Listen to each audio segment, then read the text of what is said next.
Morning everyone, welcome back to my channel. আশা করি তোমরা সবাই খুব ভালো আছো, সুস্থ আছো এবং আনন্দে আছো। আজকে হচ্ছে 28 তারিখ, 28শে জুলাই। আজকে হচ্ছে বাপির জন্মদিন। তো আমি একদম রেডি হয়ে গেছি। তো এবার যাব আর কি ডানকুনি। সকালবেলা উঠে বাপি আর কাকিনার জন্য পায়েস করলাম। কাকিনার জন্য করলাম কারণ কাকিনার আগের রবিবার মানে 21 তারিখে জন্মদিন ছিল, বাট সেই দিনকে আমরা ছিলাম না, যার ফলে পায়েস করা হয়নি। তো আজকে যেহেতু বাপির জন্মদিন, তো ভাবলাম যে তাই একসাথেই দুজনের পায়েসটা করে দিই। পায়েসটা কাকিনাকে দিয়ে এসেছি ওপরে, আর বাবার পায়েসটা রেখে দিয়েছি।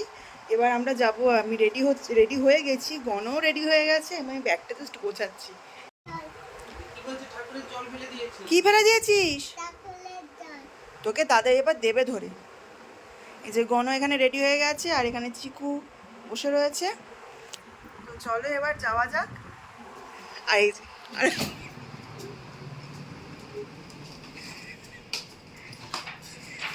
রেডি হও। আর এখানে কি হচ্ছে এটা? এ বাবা, কি সব ফেলে দিয়েছে। ব্যাগ ফেলে দিয়েছে। তো চলো বেরিয়ে আবার দেখা হচ্ছে। আমরা এখন বেরোচ্ছি, আর এখানে মামনি স্টোরকে জুতোটা পরিয়ে দিচ্ছে। আমার হাতে যেহেতু পায়েসের বাটিটা আছে, তাই জন্য আমি ওকে জুতোটা পরাইনি, মামনি পরিয়ে দিচ্ছে।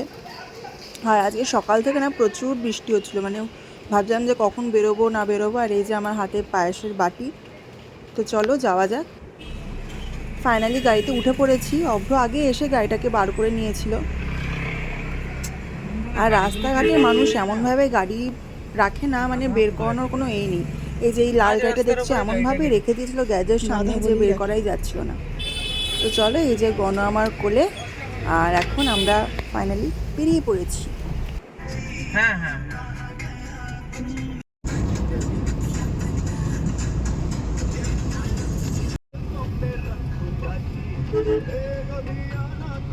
বাড়ির কাছে এসে মিয়ামোড় ছিল, তো সেখান থেকে আর কি বাবার জন্য কেকটা নিয়ে নিয়েছিলাম। তো এবার ফাইনালি বাড়িতে এসে গেছি। আর এই যে গণ হাসতে হাসতে ঢুকছে মামার বাড়িতে।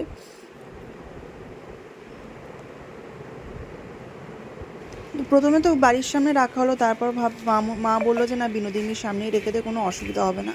কারণ বিনোদিনীর সামনে রাখলে গাড়ি ঘোড়ার অন্তত কোনো চক্কর থাকবে না। আর এই যে এখানে আর কি বাটি পায়েস, কারণ যেহেতু বাবার জন্য করেছিলাম, তো বাবাকে আগে খাইয়ে দিচ্ছি।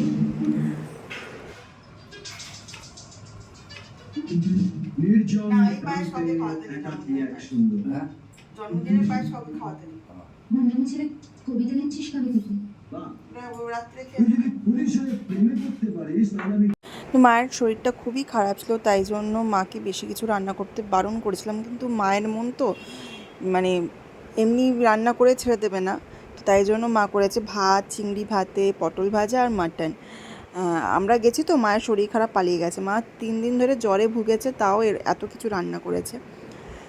আর এখন হবে বাবার কেক কাটিং।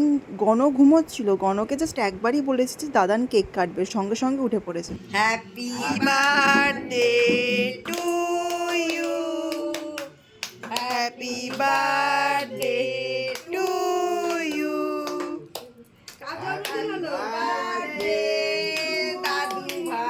দাদু ভাই।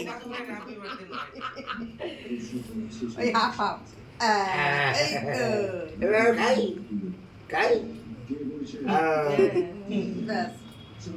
না, আমাকে খাই দাও, আমাকে খাই দাও।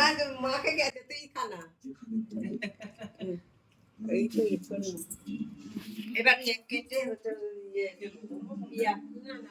সমস্যায় মাসি বাটি দাও।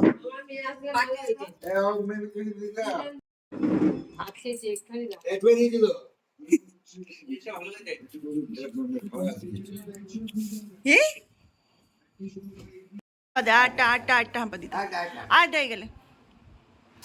এ বাবা, না তোমার জন্মদিনের বেস্ট গিফট তুমি পেয়ে গেছো। হ্যাঁ, জন্মদিনের বিস্কুট তুইও গিফট পেয়ে গেছিস, ডার্ক ফ্যান্টাসি। চলো, আমরা এখন বেরিয়ে পড়েছি। এই যে বাবা ওপরে রয়েছে, আর এই যে মাসিও যাচ্ছে আমাদের সাথে। মাসিকে আমরা হাওড়া স্টেশন নামিয়ে দেবো, মাসি ওখান থেকে হাওড়া থেকে বেহালা চলে যাবে আর কি। তো চলো এবার যাওয়া যাক।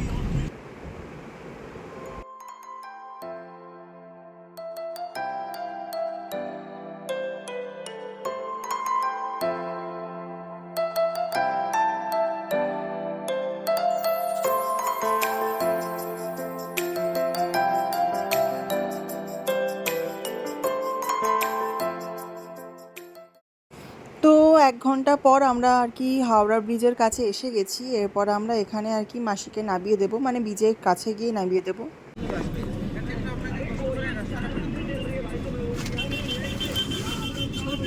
হ্যাঁ হ্যাঁ, সাবধানে যাবে।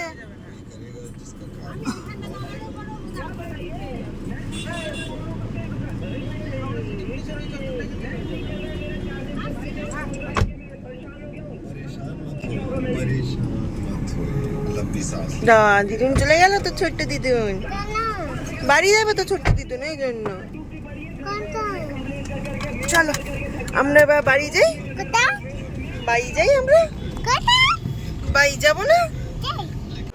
এই যে বাইরে থেকে হাওড়া স্টেশনটা তোমরা দেখে নাও। অনেক দিন পর আমিও হাওড়া স্টেশনটা দেখলাম, বেশ ভালো লাগলো। কারণ সেই কবে এসেছিলাম হাওড়া স্টেশনে মনে পড়ছে না, মানে আগের বছরে আর কি এসেছিলাম, তখন নভেম্বর মাস করে।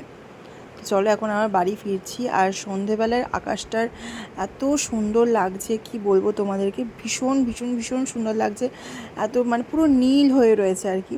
তো যাই হোক, আজকের ব্লগটা এখানেই শেষ করছি। যদি কিছু ভালো লেগে থাকে তো please do like, comment and share and do subscribe.